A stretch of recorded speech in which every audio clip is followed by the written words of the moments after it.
Bonjour à toutes et à tous, bienvenue dans ce webinaire. Je me présente rapidement, Marion Fénan de la Chambre allemande de commerce et d'industrie au Maroc. Je vais m'occuper de la modération pour ce webinaire. Donc, c'est un webinaire qui est organisé par la Chambre allemande en collaboration avec la Facilité Investissement pour l'Emploi, donc l'IFE, à l'occasion du lancement de son troisième appel à projet intitulé Création d'emplois et protection sociale.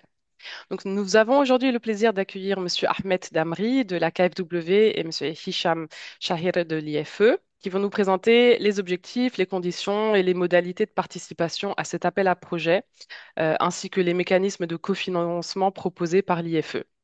Donc, quelques mots sur le déroulement de ce webinaire. Donc, on va commencer par l'intervention de nos deux experts.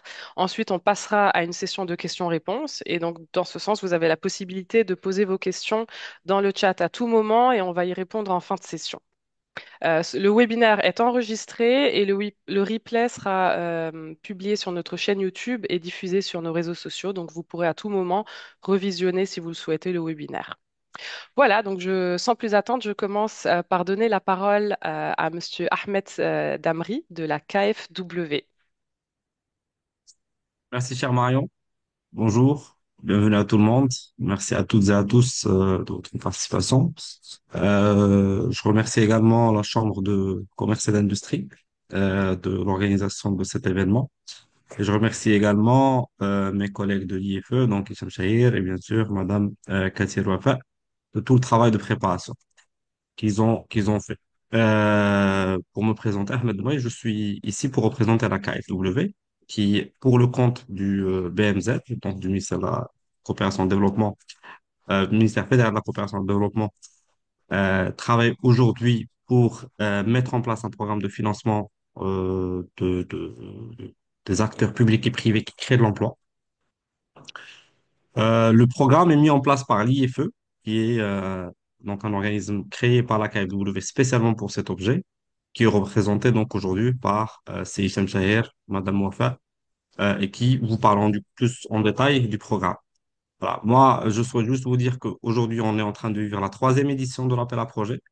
La première et la deuxième édition ont donné lieu à des projets très intéressants. Certains ont été signés, d'autres sont en cours de signature et qui porte sur tous les secteurs. Donc voilà, c'est vraiment quelque chose dans laquelle on commence à voir les fruits. C'est également un troisième appel à projet qui est sous le signe d'une priorité en particulier, celle de la protection sociale. Et donc, des subventions supplémentaires ainsi que des points de bonus supplémentaires sont accordés aux projets créateurs d'emplois et qui accordent en particulier une place importante à la dimension de la protection sociale. Je ne vais pas prendre plus de votre temps, je laisse la parole donc à mes collègues et je renvoie donc le microphone à Marie. Merci beaucoup, Ahmed. Donc voilà, donc on va tout de suite rentrer dans le vif du sujet et voilà, je laisse Hicham poursuivre pour donner toutes les explications. Merci Marion. Bonjour à toutes et à tous. Et merci aussi d'avoir répondu à cette invitation qui a été lancée par la Chambre de commerce allemande de la HK et que je tiens à saluer pour cette initiative et nous donner l'opportunité d'échanger de façon directe via cette session d'information avec les membres de la HK qui sont intéressés par la troisième édition de l'appel à proposition de projet de l'IFE. Je suis Hicham Shahir, je suis le country manager de l'IFE au niveau du Maroc et je suis aussi accompagné par ma collègue Madame Wafa Katir qui interviendra tout à l'heure lors de la session de réponse aux questions. Voilà, donc nous avons prévu pour cette séance d'échange une présentation qui contient beaucoup d'informations sur l'édition de cette année, la troisième édition de l'appel à proposition de projet de l'IFE au Maroc. L'édition 2025 qui a été lancée depuis maintenant le 27 janvier. Et à travers cette présentation, on tâchera de vous rappeler un peu quelles sont les principales nouveautés de cette édition, et puis rappeler un certain nombre d'informations sur les conditions d'éligibilité, les critères d'évaluation, Le processus de sélection qui est suivi et mis en œuvre par l'IFE pour arriver à sélectionner des projets qui bénéficient de l'appui financier à travers des subventions. Et puis à la fin de la présentation, durant toute la présentation d'ailleurs, vous allez avoir la possibilité de poster directement sur le chat vos questions. Et à la fin, on tâchera de les prendre une à une et à y répondre. Alors, donc, je commence la présentation.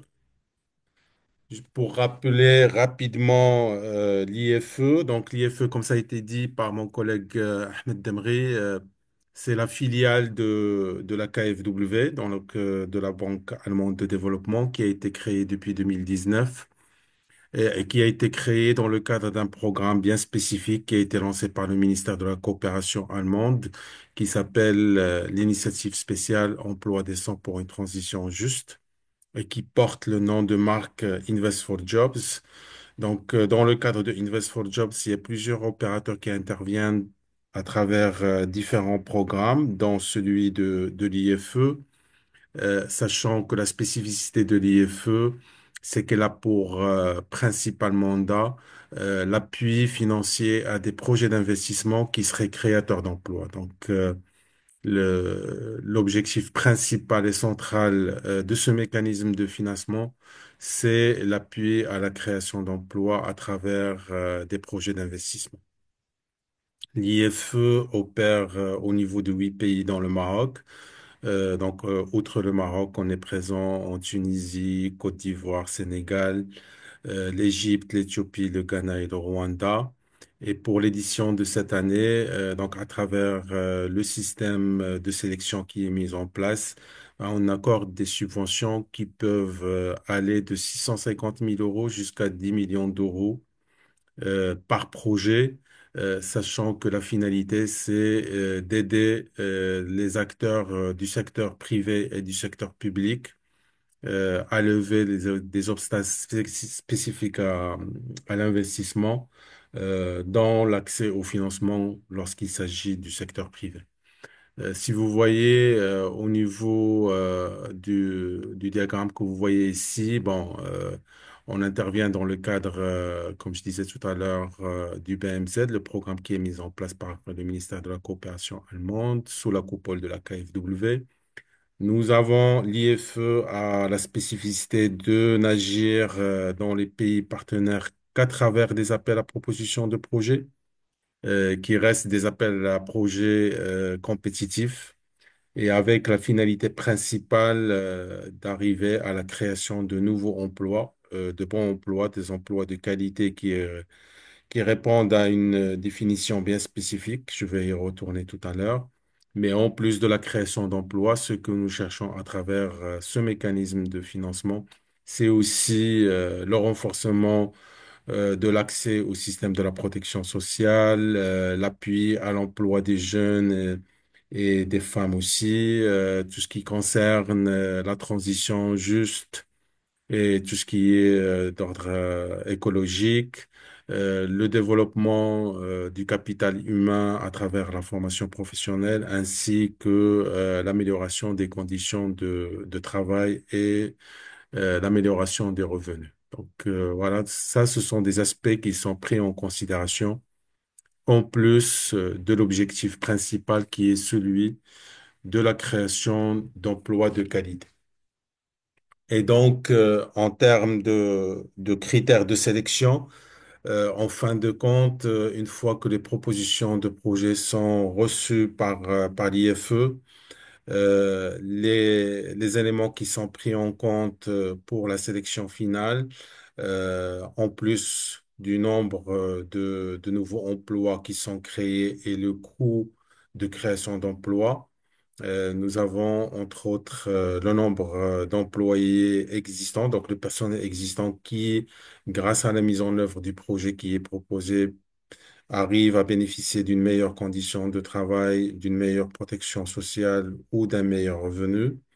Nous prenons aussi en considération le nombre de personnes qui bénéficieraient, grâce à l'investissement qui sera réalisé, de formations, que ce soit de formations de courte durée ou de longue durée.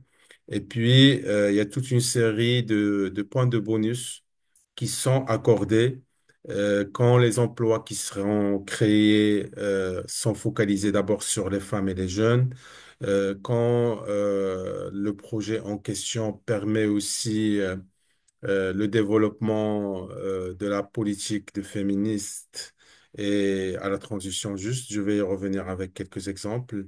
Et puis, bien entendu, il y a aussi la question des mesures d'appui à la protection sociale pour lesquelles il y a un certain nombre de points qui sont accordés, en plus de tout ce qui est cofinancement pour la protection sociale. Voilà, tout ça, ce sont des critères qui sont pris en considération dans le classement final des projets et qui permettent finalement de choisir les projets qui bénéficieraient de la subvention de l'IFE, que je rappelle, pour cette édition-là, varie de 650 000 euros jusqu'à 10 millions d'euros par projet. Un point important, l'IFE n'a pas pour vocation de faire de la concurrence ou de la distorsion de marché par rapport aux acteurs financiers qui sont déjà existants. Ça veut dire quoi? Ça veut dire que généralement, quand un projet est suffisamment rentable et que lorsqu'il est évalué, les évaluateurs se rendent à l'évidence que ce projet-là pourrait être financé par le secteur bancaire, bah, on demande à ce moment-là aux porteurs de projets de s'adresser aux banques. Et puis, il y a un autre point qui est aussi important, c'est que comme nous nous opérons qu'à travers ces appels à propositions de projets, donc l'IFE tient vraiment à une transparence, à une neutralité vis-à-vis de tous les porteurs de projets pendant tout le processus. Et c'est ce qui fait que nous ne communiquons qu'à travers des séances similaires, collectives, à travers lesquelles nous expliquons un peu le processus de sélection et à travers lesquelles nous répondons aux questions pour les porteurs de projets que nous communiquons d'ailleurs aussi sur notre site web. Alors, pour l'édition de cette année, comme celle de l'année dernière d'ailleurs, c'est un appel à projet qui est mutualisé dans le sens où ça concerne à la fois quatre pays, qui sont le Maroc, bien entendu, mais aussi le Ghana, le Rwanda et le Sénégal. Cet appel, il est ouvert depuis le 27 janvier jusqu'au 15 avril. Donc, quand je dis il est ouvert, ça veut dire qu'il y a une plateforme numérique dédiée qui est accessible depuis le 27 janvier et qui le restera jusqu'au 15 avril pour permettre justement aux porteurs de projets de soumettre directement en ligne leurs propositions de projet. L'appel est comme d'habitude, il est ouvert à tous les secteurs d'activité. Il est aussi ouvert à tous les acteurs, que ce soit les acteurs du secteur privé, public ou même associatif.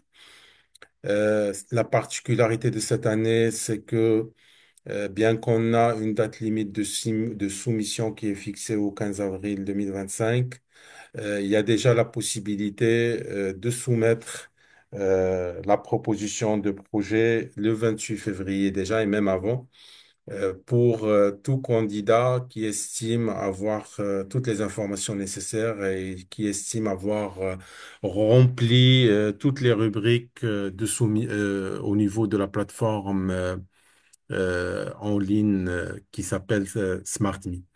Le fait de pouvoir ou vous donner la possibilité de soumettre une proposition de projet précoce le 28 février au lieu d'attendre jusqu'au 15 avril, c'est en soi un avantage parce que nous nous attendons à recevoir moins de propositions le 28 février par rapport à la date finale et la date limite du 15 avril.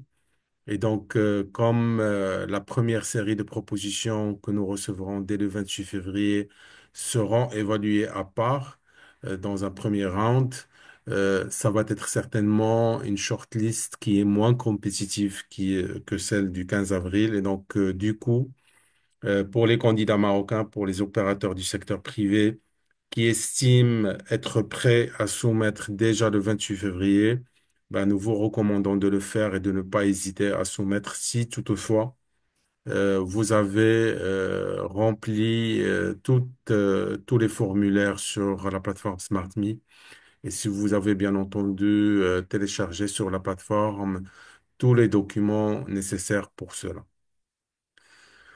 Voilà, donc ça c'est pour le deadline de soumission. Donc il y a deux dates, la date du 28 février et celle du 15 avril.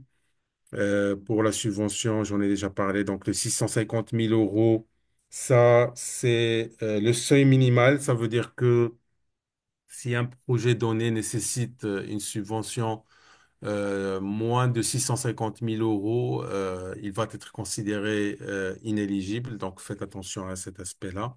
Et puis, vous voyez sur ce slide, comme quoi il y a une adresse mail. Au fait, pour chaque édition, il y a une adresse mail qui est dédiée à cet appel à projet. Donc, pour l'édition de cette année, c'est cfp-ife.2025investorjobs.com.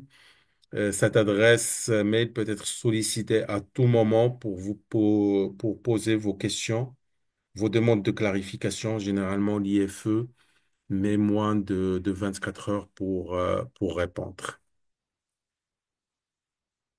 Alors, une grande nouveauté pour cette année, c'est que nous avons gardé la première composante de cofinancement, donc qui concerne un projet d'investissement avec une demande de subvention qui peut aller de 650 000 jusqu'à 10 millions d'euros par projet.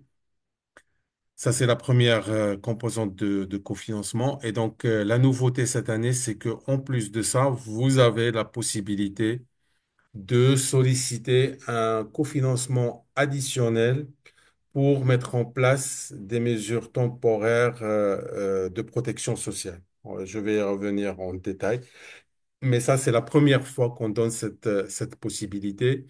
Bien entendu, la composante 1 de cofinancement, elle est obligatoire. S'il n'y a pas de projet d'investissement créateur d'emplois, il n'y a pas de projet. Et donc, en plus de ça, vous pouvez combiner les deux et rajouter une demande de subvention additionnelle. Et je vais discuter tout à l'heure et vous présenter tout à l'heure quelles sont les modalités par rapport à cette deuxième composante.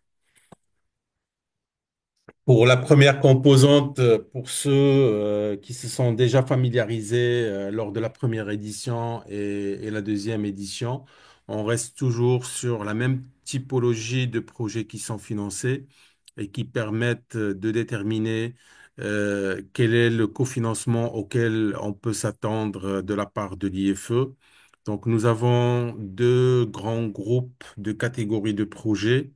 Il y a la catégorie 1 et la catégorie 2 qui concernent les projets à but non lucratif, qui sont généralement portés soit par les secteurs, par les acteurs publics ou les acteurs associatifs.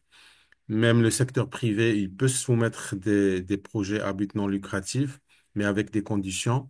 Et là, on parle principalement d'infrastructures publiques qui permettrait au secteur privé de se développer et de créer de l'emploi. Ça peut être un projet de mise en place de zones industrielles, ça peut être une zone d'activité économique, comme ça peut être aussi un projet de centre de formation qui viendrait couvrir un besoin bien particulier qui n'est pas encore couvert par le dispositif de formation existant. La différence entre catégorie 1 et catégorie 2, c'est est-ce que le projet en question génère des revenus ou pas. Et dans ce cas, le cofinancement de l'IFE, quand il s'agira de catégorie 1, c'est-à-dire un projet à but non lucratif avec zéro revenu généré, l'IFE peut cofinancer à hauteur de 90%. Quand il s'agit de catégorie 2, on peut aller jusqu'à 75% et les 25% restants doivent être apportés par le porteur de projet. Un exemple type pour juste donner la différence entre catégorie 1 et catégorie 2, ça peut être un projet de centre de formation professionnelle. Dans catégorie 1, l'accès à la formation est 100% gratuit. Donc, il y a zéro revenu qui est généré par ce centre de formation. Donc, dans ce cas-là, il est catégorisé en catégorie 1. Par contre, si ce centre de formation qui va être construit génère des revenus à travers des frais d'inscription de la part des bénéficiaires ou même via une offre de formation continue. Dans ce cas-là, automatiquement, indépendamment de la taille de ces revenus, le projet serait catégorisé en catégorie 2 et ne pourrait être cofinancé plus de 75% du coût global du projet. Un point important que je tiens à rappeler, c'est que dans le coût global de l'investissement à réaliser, on ne considère que le CAPEX. Donc, la subvention de l'IFE, elle est accordée pour financer des CAPEX. Donc, toute la partie exploitation du projet en question, elle n'est pas finançable. Exceptionnellement, on intègre dans le coût global de l'investissement à réaliser euh, l'équivalent des 3 premiers mois d'exploitation, donc les besoins de fonds de roulement pour les 3 premiers mois de la phase d'exploitation du projet en question. Et c'est sur cette base qu'on calcule quel est le montant de la subvention. Deuxième groupe de catégories, et ça concerne principalement les entreprises du secteur privé. Donc, c'est la catégorie 3 et la catégorie 4 avec des projets à but lucratif. Ça peut être des projets de création de nouvelles unités de production, quel que soit le secteur, comme ça peut être des projets d'extension, comme ça peut être une entreprise qui a déjà une unité de production et qui veut élargir son intervention au niveau de la chaîne de valeur et qui décide de réaliser un projet d'investissement dans une zone déterminée, dans une région déterminée, comme ça peut être une simple extension dans un site existant. Et donc, l'extension consisterait à, par exemple, construire des ateliers additionnels avec de l'équipement, des aménagements, etc. La différence entre catégorie 3 et la catégorie 4 se fait uniquement par la nature de l'impact en termes de création d'emplois.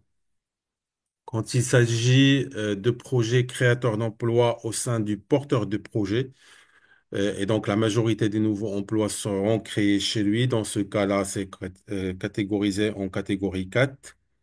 Et donc, du coup, là, le cofinancement de l'IFE, comme vous pouvez le voir sur ce slide en bas, ne peut pas dépasser 25% du coût global de l'investissement.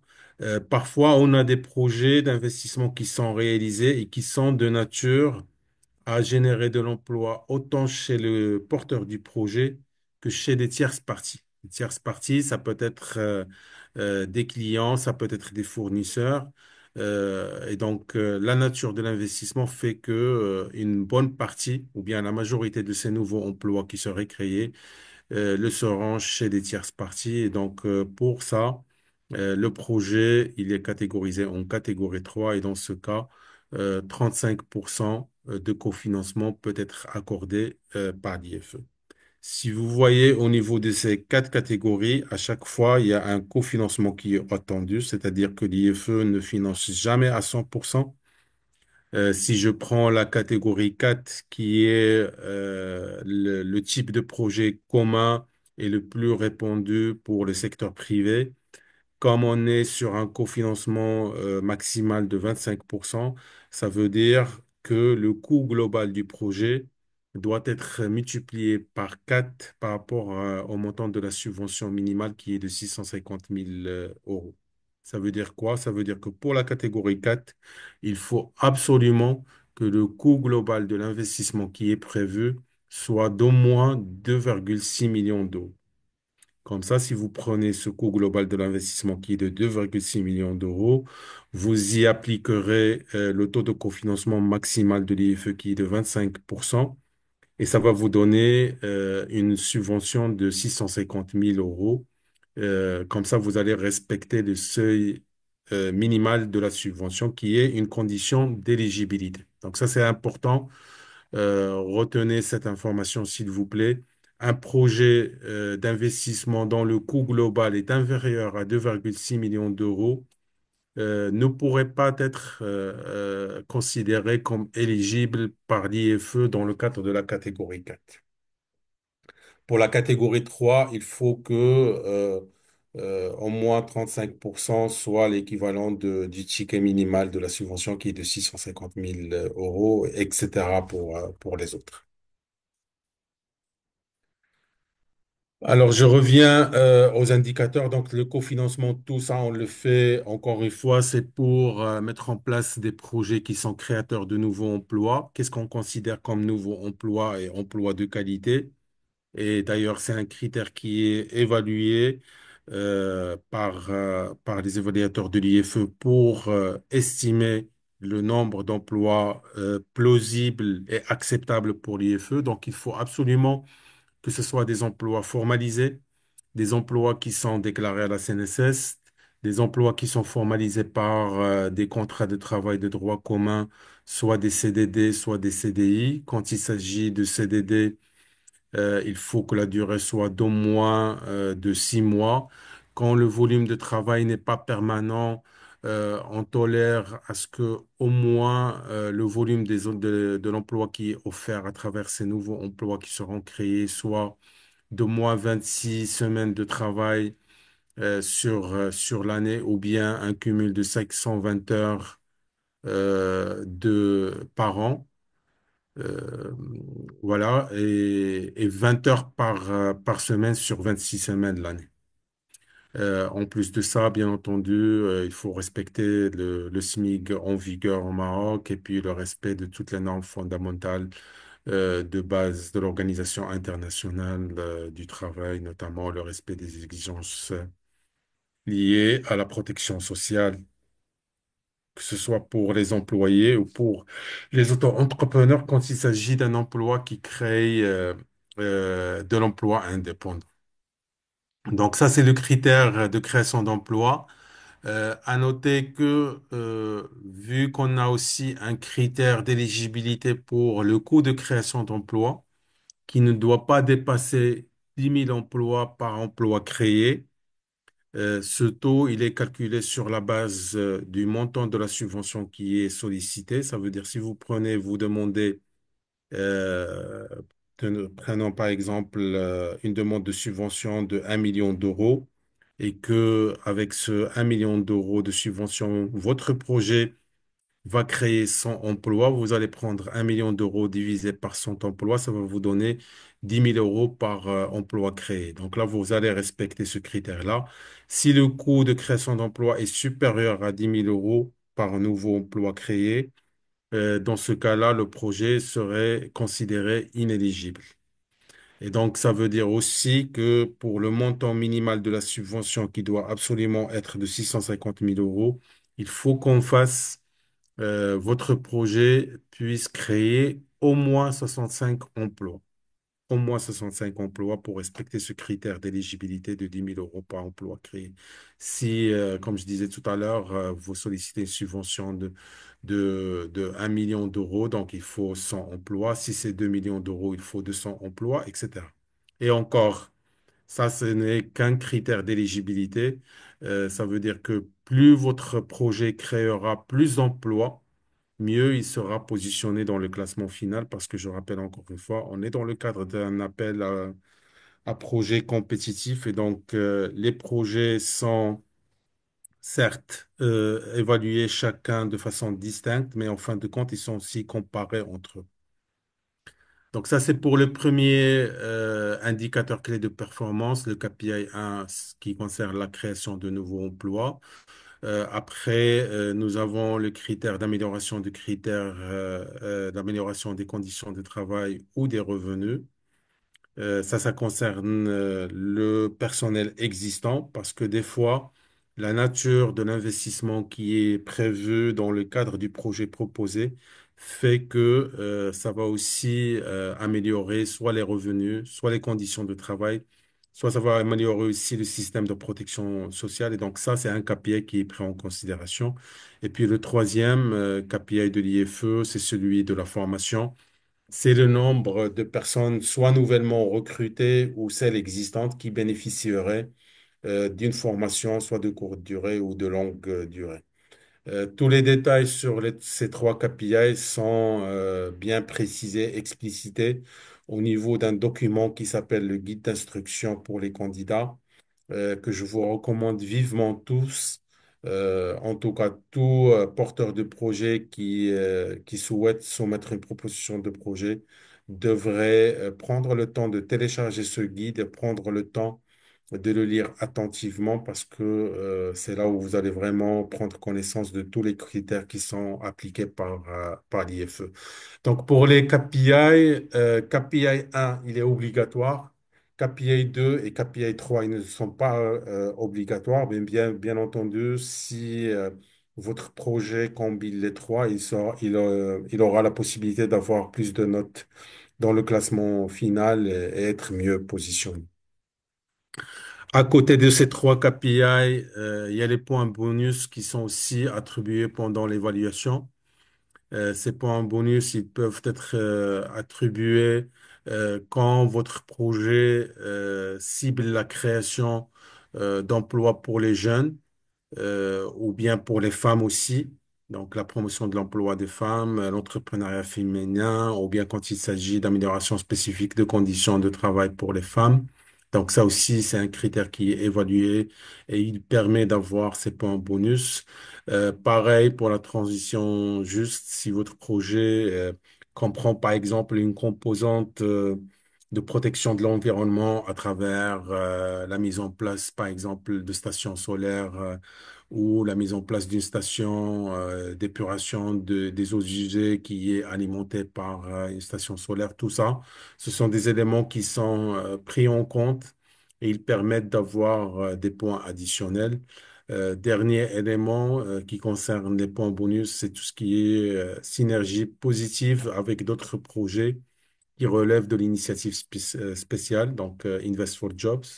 Comme je disais tout à l'heure, c'est un vaste programme qui est celui de l'initiative spéciale Emploi décent pour une transition juste. Il est opéré par plusieurs intervenants de la coopération allemande, notamment la GIZ et la KfW. Donc, si on voit qu'il y a des synergies possibles, là aussi, le projet pourrait se faire attribuer quelques points bonus supplémentaires qui permettent son classement au haut de la liste. Euh, Rapidement, pour vous donner une idée sur le type de projets qui sont finançables par l'IFE, sachant que, encore une fois, l'appel à projet est ouvert à tous les secteurs d'activité à l'exception de celui de la promotion immobilière, parce que tout simplement, c'est un projet qui n'est pas de nature à créer de l'emploi pendant la phase d'exploitation, parce qu'une fois on construit, il y a des gens qui vont habiter, mais voilà, ça s'arrête là. Donc, tous les projets, vous avez ici un lien que vous pouvez utiliser pour accéder directement sur le site de l'IFE et voir de quel projet il s'agit. Nous avons notamment des projets dans le secteur de la textile, dans le secteur de l'artisanat, le secteur agroalimentaire qui est concerné, le secteur qui concerne tout ce qui est équipementier automobile. Nous avons aussi des projets d'infrastructure publique pour la création d'emplois à travers la mise en place de zones industrielles. Même la construction, nous avons un projet de construction d'une route qui permet d'améliorer l'attractivité d'une zone industrielle existante. Et encore une fois, à travers tous ces projets-là, ce que nous considérons et ce que nous prenons en compte, c'est la création d'emplois dans le secteur privé.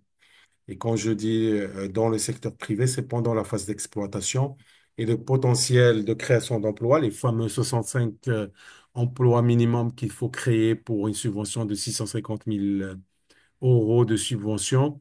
Nous considérons les 3 premières années d'exploitation, c'est-à-dire une fois la construction, je prends l'exemple d'une nouvelle unité de production agroalimentaire, une nouvelle usine par exemple. Donc, Nous allons avoir une phase pendant laquelle les investissements seront réalisés et au cours de laquelle la subvention de l'IFE sera déboursée au même titre que la contribution propre du candidat. Donc, c'est la période au cours de laquelle il y aura la construction, les aménagements et les équipements. Une fois cette phase est terminée, on rentre dans la phase opérationnelle du projet et le potentiel de création d'emplois, il est calculé sur les 3 premières années d'exploitation du projet en question. C'est-à-dire, on vous demande pas et on s'attend pas à ce que les emplois soient créés dès le premier jour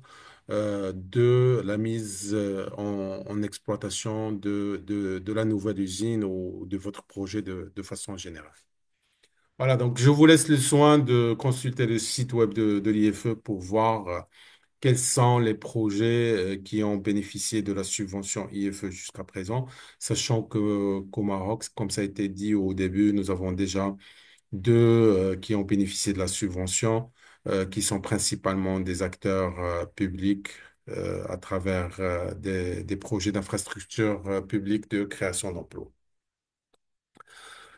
Donc, en même temps, je reviens maintenant à la composante de cofinancement 1 et 2. Donc, comme je disais au début, la grande nouveauté de cette année, c'est que en plus de la subvention accordée pour la mise en œuvre des investissements créateurs d'emplois, cette année, les candidats ou les porteurs de projets ont la possibilité de soumettre une demande additionnelle pour une subvention complémentaire qui servirait à ce moment-là à mettre en place des prestations de protection sociale qui vont au-delà des exigences minimales légales.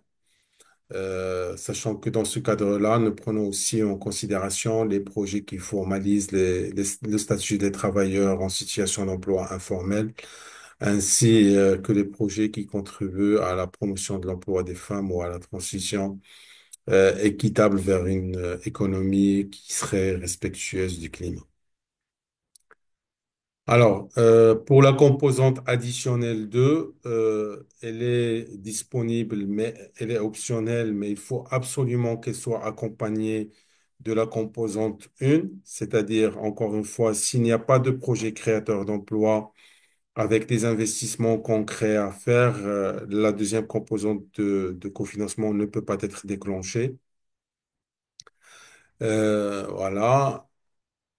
Et par rapport à cette composante, en plus de cette possibilité de bénéficier de l'appui financier de l'IFE, le projet en question peut aussi bénéficier de points de bonus spécifiques quand il s'agit de propositions qui viseraient à mettre en place une amélioration de la protection sociale des employés, que ce soit les employés existants ou nouveaux d'ailleurs, et qui cibleraient aussi leur famille ou des groupes défavorisés spécifiques. Alors, la composante de protection sociale permet d'abord, dans un premier temps, d'avoir des points bonus, donc que ce soit pour la formalisation des emplois ou pour la mise en place de mesures de protection sociale qui vont bien entendu au-delà des exigences minimales. Donc, ça peut être soit une contribution additionnelle de l'entreprise pour avoir une meilleure assurance maladie ou l'assurance contre les accidents du travail et l'invalidité ou bien une meilleure accessibilité au régime de pension pour les employés et leurs familles. Ça peut être aussi des régimes de retraite complémentaires pour les employés. Ça peut être aussi des régimes d'assurance chômage pour les employés. Encore une fois, tous ces régimes, on parle de prestations additionnelles complémentaires qui dépassent ce qui est exigé par la loi. Et ça, ce sont des aspects qui sont vérifiés par l'IFE avant de considérer ou ne pas considérer la proposition du porteur du projet. comme ça peut être aussi une extension de l'assurance maladie pour les membres de la famille du salarié en question. Toujours pour les points bonus, donc on accorde des points bonus quand il s'agit d'une composante qui propose la promotion de la formalisation des emplois. Donc ça peut être par exemple l'octroi de prestations sociales aux personnes avec lesquelles l'entreprise travaille régulièrement, mais avec lesquelles elle n'a pas de relation, disons, contractuelle. Ici, l'exemple, il est donné d'agents commerciaux ou des fournisseurs ou des chauffeurs routiers avec lesquels l'entreprise travaille depuis des années, mais avec lesquels elle n'a pas de relation contractuelle et qui ne bénéficient pas de ces prestations-là. Donc, la proposition serait de les intégrer dans votre offre de bénéfices de ces mesures de protection sociale. Comme mesure de protection sociale supplémentaire, donc là, vous avez l'exemple de la prolongation de congé de maternité ou de paternité. La prolongation aussi du congé de maladie avec maintien du salaire. Ça aussi, ça peut être une des propositions qui peuvent être proposées. Euh, des exemples aussi, l'extension des prestations familiales, donc extension des allocations familiales ou leur augmentation par rapport à ce qui est déjà fourni, ou bien des congés de maladie prolongés pour s'occuper des membres de sa famille. Alors, les prestations supplémentaires de protection sociale en faveur des travailleurs de leur famille ou de groupes défavorisés, ça aussi, ce sont des éléments qui sont pris en considération et par rapport auxquels les points bonus pourraient être accordés par l'IFE.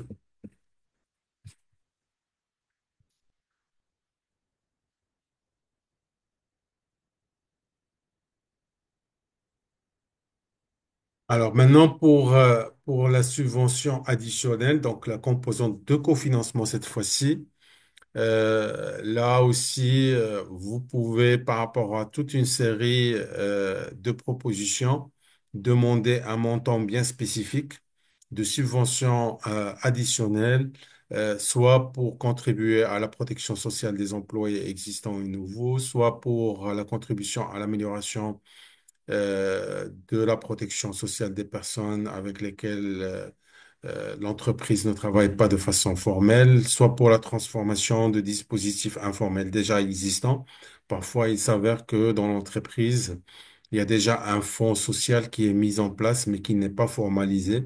Donc, la transformation de ce dispositif existant en un dispositif formel, ça aussi, c'est quelque chose que l'IFE peut considérer dans le cadre de cette subvention additionnelle. Et puis, tout ce qui est de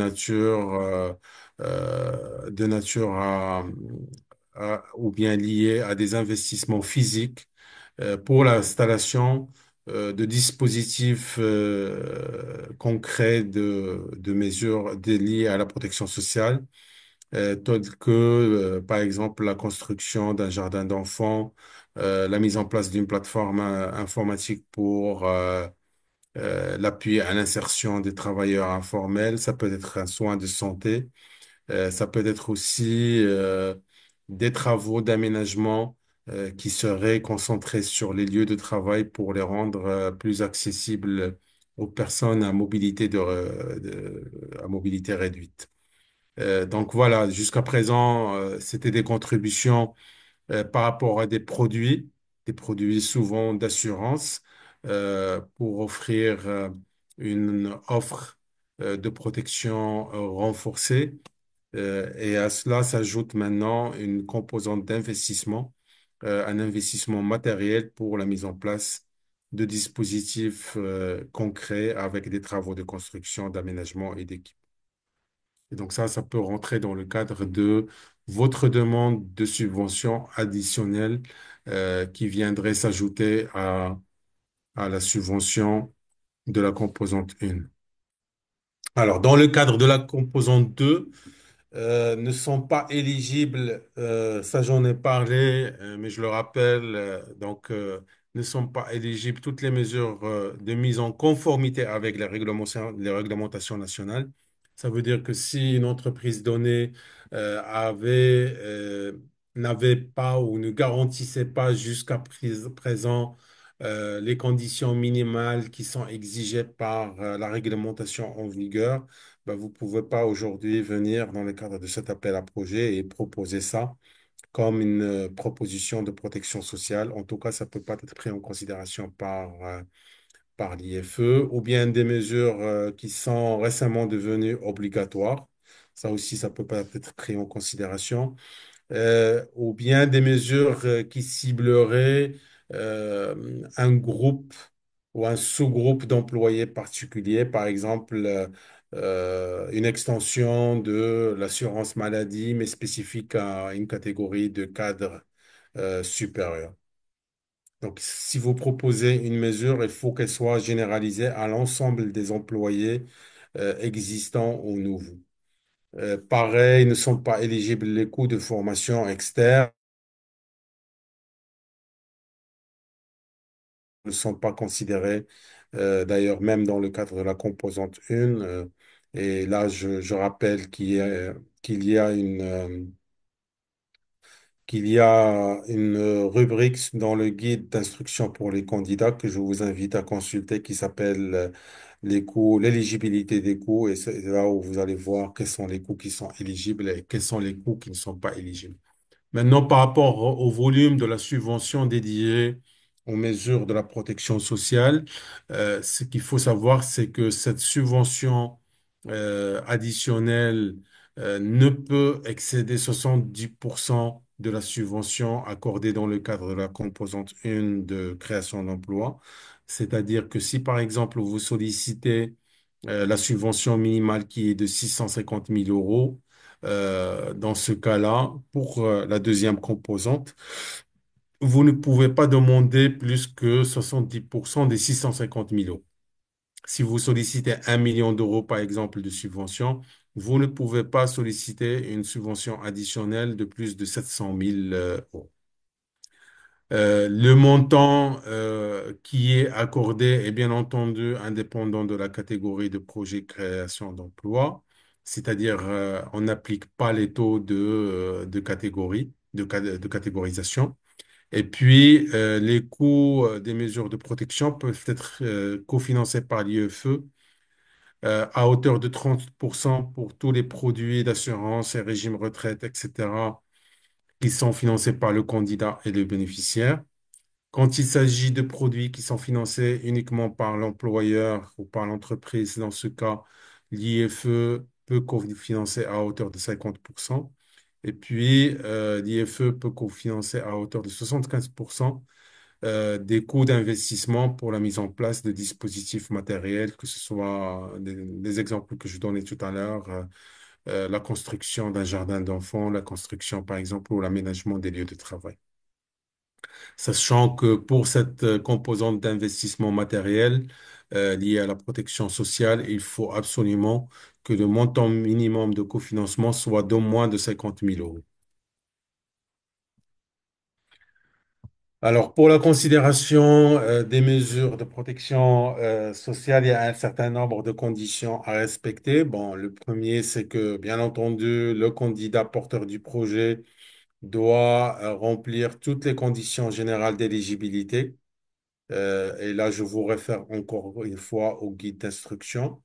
Il faut aussi que le porteur ou le porteur de projet qui sollicite cette composante de cofinancement ait un projet d'investissement, ça c'est obligatoire. Et puis, bien entendu, le projet doit être mis en œuvre dans le pays, au Maroc. Et la composante de protection sociale doit également être mise en œuvre au profit des salariés, que ce soit le personnel existant ou les nouvelles recrues qui opèrent et qui travaillent au Maroc. Les candidats doivent prouver à chaque fois que les mesures qui sont proposées dépassent les exigences minimales obligatoires nationales. Il faut aussi prouver que les mesures se poursuivront au-delà de la période de cofinancement parce que la période de cofinancement, c'est un cofinancement temporaire et l'IFE doit s'assurer que une fois que le cofinancement de l'IFE est épuisé, c'est que par la suite, le porteur du projet va continuer à délivrer ses prestations et à assurer le financement de ses prestations de protection sociale additionnelles. Il faut aussi prouver que les mesures sont accessibles à tous les employés, pas de ciblage particulier. Il faut que les candidats s'engagent à assurer le suivi de ces mesures de protection sociale et présenter un rapport trimestriel à ce sujet. Ça, c'est un point très important. Ce qu'il faut savoir, c'est que pour les projets qui sont financés par l'IFE, donc il y a un contrat de subvention qui est signé par rapport auquel il y a un système de monitoring qui est mis en place. Donc, nous assurons le suivi à travers un système de reporting trimestriel pendant toute la phase d'investissement et pendant toute la phase d'exploitation, les 3 premières années. C'est pour ça qu'on va vous demander spécifiquement pour les mesures de protection de sociale de garantir un reporting trimestriel à ce sujet au moins pendant les 3 premières années d'exploitation.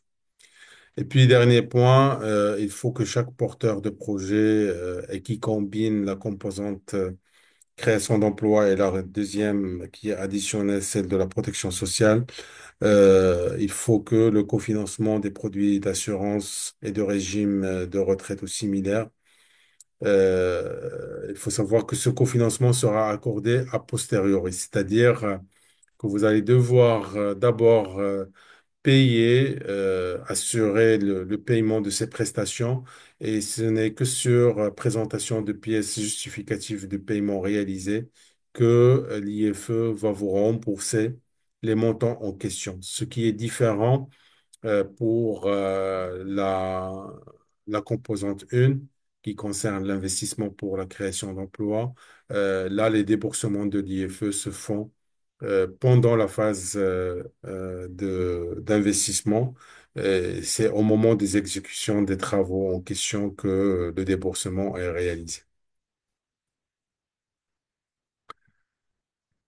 Ça, c'est quelques exemples. Je ne vais pas m'arrêter dessus. Un rappel des conditions d'éligibilité des candidats. Les projets peuvent être portés soit par des candidats individuels, soit dans le cadre de consortiums. Individuel, c'est-à-dire c'est une entreprise qui décide de façon individuelle soumettre un projet d'investissement. Donc ça, c'est considéré comme une candidature individuelle.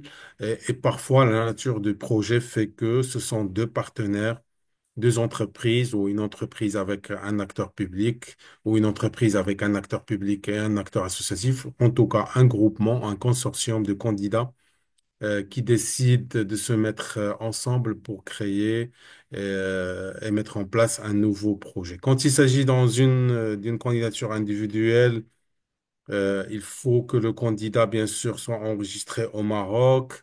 Il faut qu'il soit en activité depuis au moins 3 années. Et tout ça doit être justifié par des documents qu'on vous demande de télécharger sur la plateforme, notamment le registre de commerce, les 3 derniers états financiers. Quand il s'agit d'un consortium, là aussi, ce sont les mêmes règles qui sont appliquées. Il faut d'abord que au moins un des membres du consortium soit enregistré au Maroc. Et puis, il faut que l'ensemble des membres de ce consortium soit justifie d'une activité depuis au moins 3 années. Et là aussi, il faut télécharger sur la plateforme l'ensemble des registres de commerce ou la preuve de création quand il s'agit d'un acteur public. Sur la plateforme, il faut aussi télécharger les états financiers de l'ensemble des membres de consortium. Alors, la particularité pour les consortiums ou pour les groupements, c'est qu'on accepte comme membres que les entités privées ou publiques d'ailleurs qui sont enregistrées en Afrique ou en Union européenne. C'est-à-dire que si parmi les membres de votre consortium, il y a un acteur, une entreprise qui est basée, enregistrée en Asie ou en Amérique du Nord, par exemple, ou en Amérique du Sud, le consortium, il est déclaré inéligible. Voilà, et bien entendu, il faut que l'ensemble des membres de ce consortium opèrent sous les licences qui sont exigibles en fonction du secteur d'activité de chaque membre. Pour la contribution propre, comme on l'a dit au début, quelle que soit la catégorie de projet, il y a toujours une contribution propre qui est attendue de la part des porteurs de projet. Dans ce cadre-là, on accepte autant les contributions en nature que les contributions en numéraire. Les contributions en nature, c'est souvent le foncier. Parfois, ça peut être aussi des équipements, mais il faut que le foncier et l'équipement en question soient absolument nécessaires pour la réalisation du projet en question. Et il faut aussi que la valeur du foncier soit justifiée par une valorisation qui est réalisée par un expert indépendant. Et dans ce cas-là, la valeur du foncier, elle est considérée dans le plan d'investissement, dans le programme d'investissement global. Alors, quelle que soit la contribution ou la source de contribution, il faut absolument qu'au moins 15% de la subvention, de la contribution propre du candidat soit en numéraire.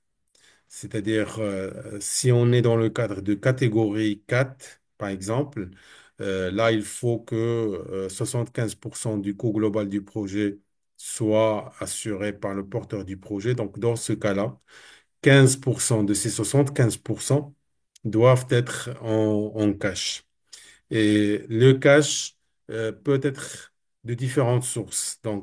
Et la contribution en numéraire de façon générale peut être assurée via différentes sources. Ça peut être des fonds propres du porteur du projet. Ça peut être un crédit bancaire en partie. Ça peut être aussi une autre subvention qui est garantie soit dans le cadre de la charte ou assurée par un autre bailleur de fonds. En tout cas, tout ça, l'IFE le considère en tant que contribution propre. Alors, c'est important au moment de la soumission de votre proposition de projet, quand vous dites que, voilà, j'ai un programme d'investissement de 2 millions d'euros.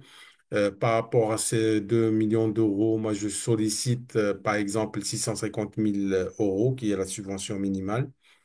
Le reste, c'est-à-dire 1 350 000, je vais l'assurer via les sources suivantes et vous allez dire, par exemple, 350 000, c'est des fonds propres. Donc, il faut qu'on les voit sur vos états financiers disponibles. Vous allez lui dire par exemple que 800 000 euros sont garantis par un crédit bancaire et dans ce cas-là, il faut télécharger sur la plateforme au moins l'accord de principe de la banque qui dit qu'elle accepte de vous accorder ce crédit-là pour ce projet-là. Et puis le reste, c'est via par exemple la charte et voilà l'accord que vous avez reçu de la part de l'agence qui gère ce volet-là. En tout cas, il faut absolument que votre contribution propre et le montant de cette contribution soit justifié par des documents que vous allez télécharger sur la plateforme pour prouver la disponibilité de votre propre contribution. Parce qu'une fois le contrat de subvention est signé avec vous, on voudrait passer directement à l'acte d'investir, à la réalisation des travaux d'investissement et non pas encore attendre une partie de votre contribution propre qui n'est pas encore garantie et que vous allez commencer à chercher et à faire de la levée de fonds. Voilà, c'était par rapport à la contribution propre. Rapidement, en ce qui concerne le processus, ce qu'il faut savoir, c'est que là, depuis le 27 janvier et jusqu'au 15 avril, on est dans le cadre de la première étape du processus de sélection. Donc, c'est l'étape de la soumission des premières propositions de projet que nous appelons sur ce slide-là l'appel à note conceptuelle, mais à vrai dire, vous n'allez pas soumettre une note conceptuelle, c'est une vraie proposition de projet avec beaucoup d'informations qu'on vous demande de soumettre en ligne. C'est un exercice qui est assez exigeant, rigoureux, qui nécessite beaucoup d'informations, beaucoup de data, beaucoup de documents justificatifs. C'est pour ça, on insiste toutes les parties et tous les participants qui sont avec nous dans cette session d'information, qui n'ont pas encore commencé à saisir leurs données. Je vous recommande vraiment vivement de commencer dès aujourd'hui, de vous connecter à la plateforme, de créer votre compte utilisateur et commencer à saisir progressivement les données. Ne vous dites pas que je vais attendre jusqu'à la dernière semaine avant le 15 avril pour commencer à saisir, ça va être trop tard parce que, encore une fois, bien que ça s'appelle des notes conceptuelles, on vous demande beaucoup d'informations et beaucoup de documents d'appui. Donc, commencez dès à présent pour pouvoir être prêt au plus tard le 15 avril. Si vous êtes prêt déjà le 28 février, tant mieux. Là aussi, on vous recommande de soumettre votre proposition de projet le 28 si c'est vraiment le cas. En tout cas, veillez à commencer cet exercice dès à présent. Vous avez une plateforme qui permet de saisir les données de façon progressive. Vous avez pour cela deux boutons. Un bouton enregistrer et donc ça va rester en tant que draft, en tant que brouillon. Tant que vous n'avez pas finalisé, vous n'allez pas pouvoir de toutes les façons soumettre. Donc tout ça, c'est la première étape. La deuxième, une fois après le 15 avril et même avant pour le 28 février, donc il y a un processus de sélection qui est déclenché par les équipes de l'IFE et qui aboutit à la publication de shortlist. Donc, cette année-là, on aura deux shortlists. La première shortlist, c'est pour tous les projets qui seront soumis le 28 février. Et la deuxième, ça va être la shortlist des projets qui seront soumis au plus tard le 15 avril. Et tous les projets qui seront sélectionnés, shortlistés, on les invitera par la suite à la deuxième étape du processus de sélection, qui est l'étape de la soumission de propositions de projets détaillées, où on va vous demander des informations additionnelles, des précisions à apporter sur toutes les aspects qui concernent votre projet, que ce soit la phase d'investissement, soit concernant la phase d'exploitation et la durabilité de votre projet, soit le volet lié à la création d'emplois, etc., etc. Donc là, c'est la deuxième étape. Et pareil que la première étape de soumission des propositions de projet initiales. Donc là, ça aussi, ça va être un exercice que vous allez faire sur la plateforme SmartMe. Vous allez avoir environ une cinquantaine de jours pour le faire. Et une fois le délai sera atteint, derrière ça, il y a tout un processus de due diligence de vérification diligente qui est réalisée par les équipes de l'IFE, qui aboutirait ou n'aboutirait pas à la phase de contractualisation. Quand leur recommandation est positive, on passe à la contractualisation. Quand ce n'est pas possible parce que il y a des raisons de rejet, bah, le projet ne sera pas cofinancé par l'IFE. Et donc, après le contrat, on passe directement à la réalisation. Encore une fois, tous les projets de l'IFE sont structurés autour de trois phases. Il y a la phase préparatoire qui ne peut pas dépasser 6 mois. Vous avez la phase d'investissement qui ne devrait pas dépasser 24 mois. En tout cas, la phase préparatoire plus la phase d'investissement. Pour cela, nous accordons maximum 30 mois. Quand il s'agit de projets qui nécessitent plus que ça, c'est considéré inéligible. Donc, faites attention à cet aspect-là. Et puis, la troisième phase, c'est la phase de création des KPI et notamment des emplois et de la mise en place des mesures de protection sociale. Donc, ce sont là les différentes phases à travers lesquelles il y a tout un système de monitoring et de suivi qui se met en place avec l'IFE.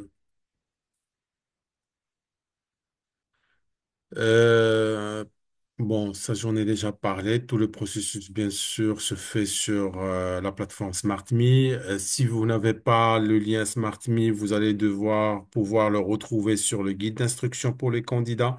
Si vous n'avez ni le guide ni le lien d'accès SmartMe, vous avez juste à envoyer un email à l'adresse du call et vous allez recevoir tout de suite une réponse automatique avec tous les liens.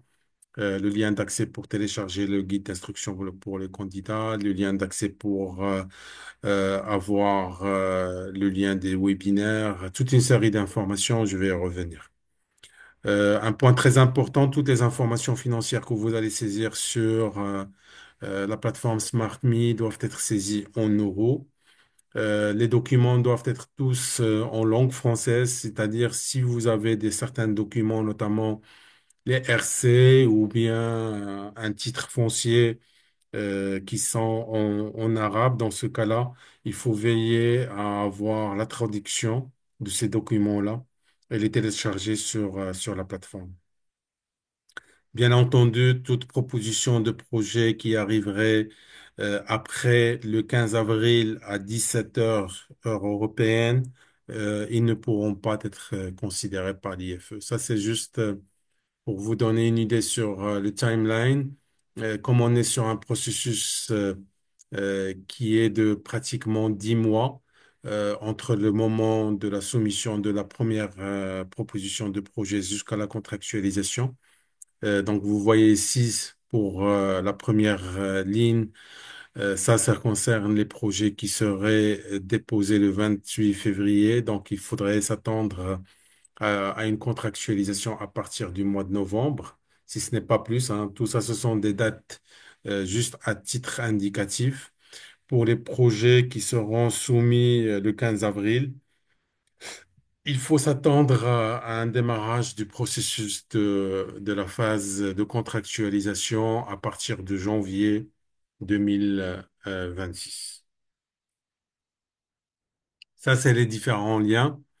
Vous avez l'annonce qui est sur le site. Vous avez une foire aux questions, une FAQ qui est disponible aussi sur la plateforme de l'IFE avec toute une série de questions pratiques qui concerne différents aspects concernant l'emploi, les critères d'éligibilité, etc. Donc, vous pouvez la consulter directement sur le lien.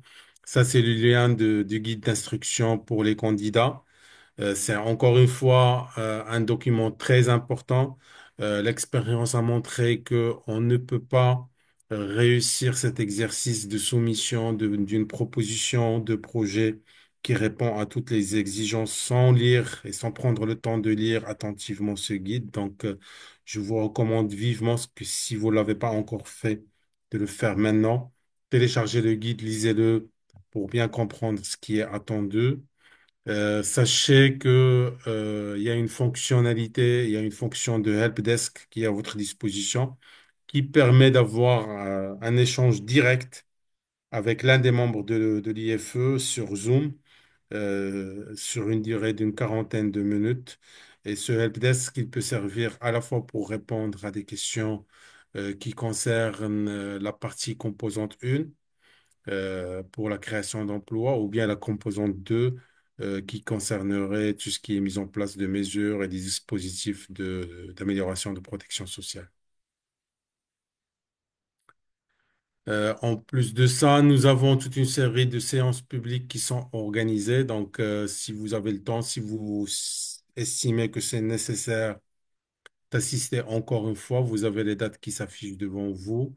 C'est le 19 février, le 19 mars et le 2 avril. Le 19 février, ça va être à partir de 11 heures, heure marocaine. Le 19 mars, c'est à partir de midi et le 2 avril, c'est à partir de 11 heures. Il y a un lien Zoom pour ça. Si vous voulez l'obtenir, vous n'avez qu'à solliciter l'adresse email du call qui est cfp-ife 2025. Dès que vous allez envoyer un mail à cette boîte, vous allez recevoir une réponse automatique avec toutes les informations, tous les liens nécessaires que vous pouvez utiliser par la suite. Vous avez aussi la possibilité de visionner une vidéo sur l'usage et l'utilisation de la plateforme SmartMe. Si vous n'avez pas encore commencé à utiliser la plateforme, en tout cas, vous avez cette possibilité, sachant que la plateforme, elle est vraiment facile à utiliser.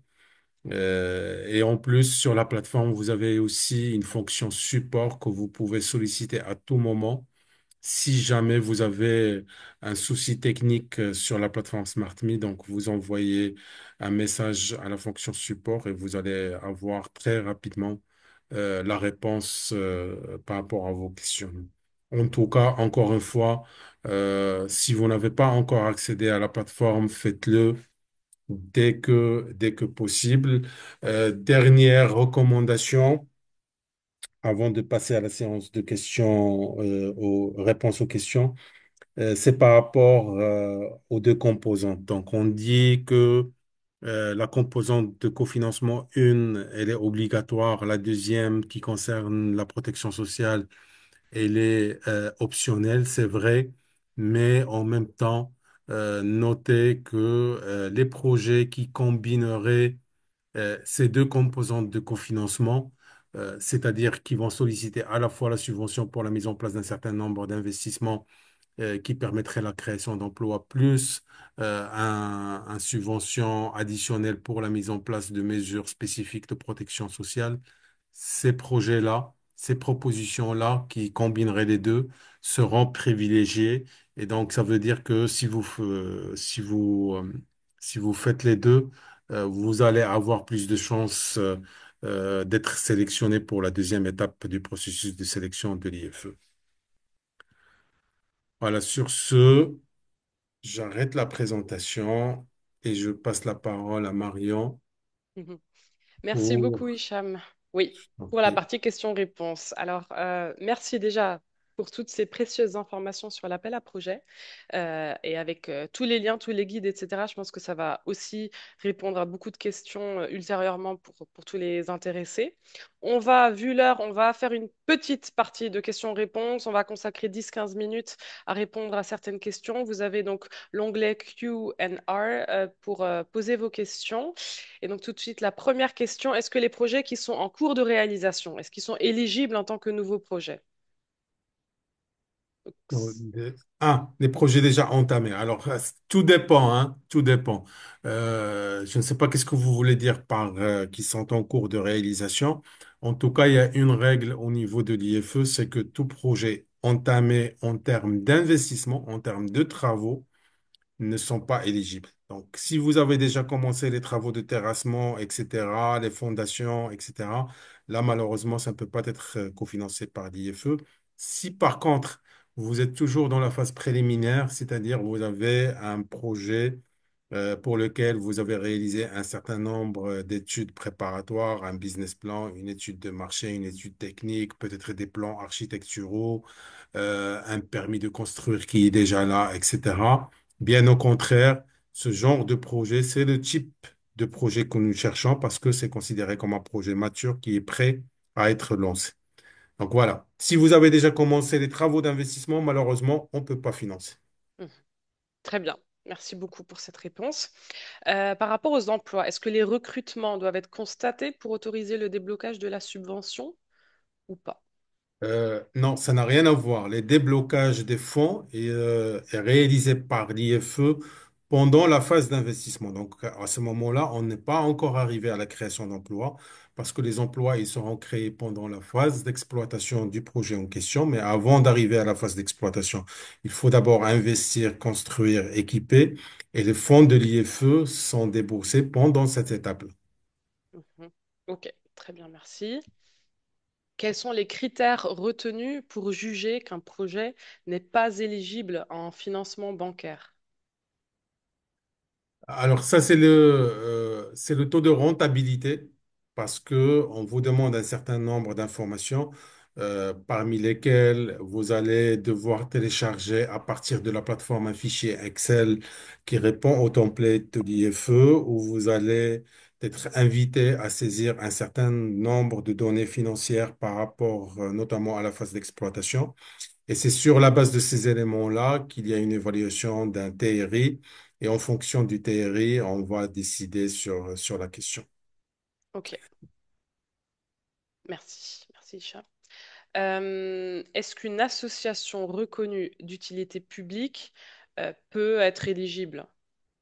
Oui, bien sûr, éligible. Toute entité, qu'elle soit associative, privée ou publique, enregistrée au Maroc, elle est éligible à partir du moment où elle répond à toutes les conditions d'éligibilité qui sont l'enregistrement au Maroc, 3 années d'existence et d'activité justifiées par des pièces et des documents. Pour les associations particulièrement, il faut que le budget annuel moyen de l'association soit l'équivalent d'au moins de 25% de la subvention demandée, etc. Je vous invite vraiment à regarder toutes les conditions d'éligibilité au niveau du guide d'instruction pour les candidats.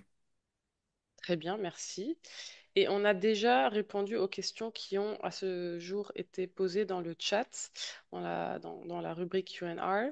De toute façon, comme... Ah non, il y a une nouvelle question qui vient d'arriver, mais dans tous les cas, voilà, il y a toutes les informations voilà, qui sont dans le guide, etc.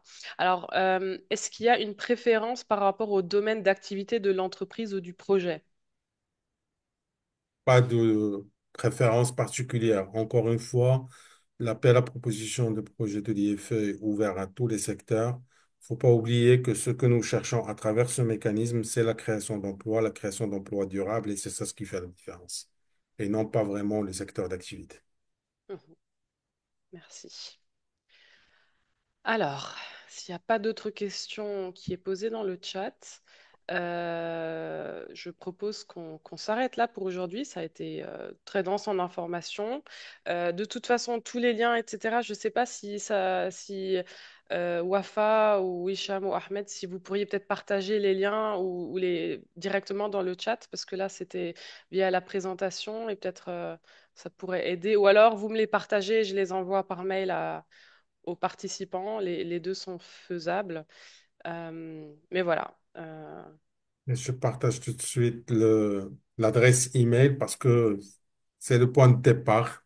Ouais, Il suffit encore une fois d'envoyer un mail à cette adresse et vous allez recevoir une réponse automatique avec tous les liens et toute l'information de base. Après, si vous avez des questions de clarification et des mhm, demandes particulières, vous pouvez aussi solliciter cette adresse mail. Vous allez recevoir la réponse automatique, mais dans 24 heures, vous allez recevoir aussi la réponse à vos questions. parfait.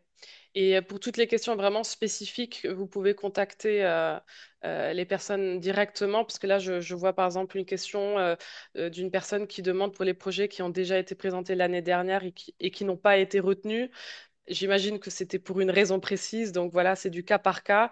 Donc voilà, n'hésitez pas à prendre contact directement avec nos experts de l'IFE pour voir ça en détail de manière individuelle. Voilà, donc bah, merci beaucoup Hicham, merci beaucoup Ahmed pour Merci à cette toi. intervention, pour cette présentation de l'appel à projet. Et voilà, vous pouvez revisionner le webinaire dans enfin le replay sera partagé cet après-midi, donc vous pourrez revisionner à tout moment. Vous allez recevoir toutes ces informations par mail. Et voilà, je vous remercie, je vous souhaite une très bonne journée et à bientôt pour un autre webinaire. Voilà, Il y a une main de mon levée. côté. Je ne sais pas où Oui, enfin, Oui, merci. oui, Oui, Mariam, effectivement, oui, il y a une question qui est très importante. Je suis désolée, mais je pas voudrais de bien qu'on souci. réponde à cette personne-là. Alors, si tu veux bien, Hicham, je- est-ce qu'un projet d'extension créant d'emplois est éligible? Oui, bien sûr. Un projet d'extension, s'il crée suffisamment d'emplois, c'est-à-dire au moins 65 emplois pour une subvention de 650 000 euros, il est éligible sans aucun problème. Parfait. Merci beaucoup. Merci, Wafa. Et donc là, on dit au revoir, hein. Voilà. Bonne journée. À bientôt. Merci. Allez, Au Au revoir tout le revoir. monde. Merci bonne beaucoup. journée. Au revoir. Au Merci revoir. beaucoup. Au revoir.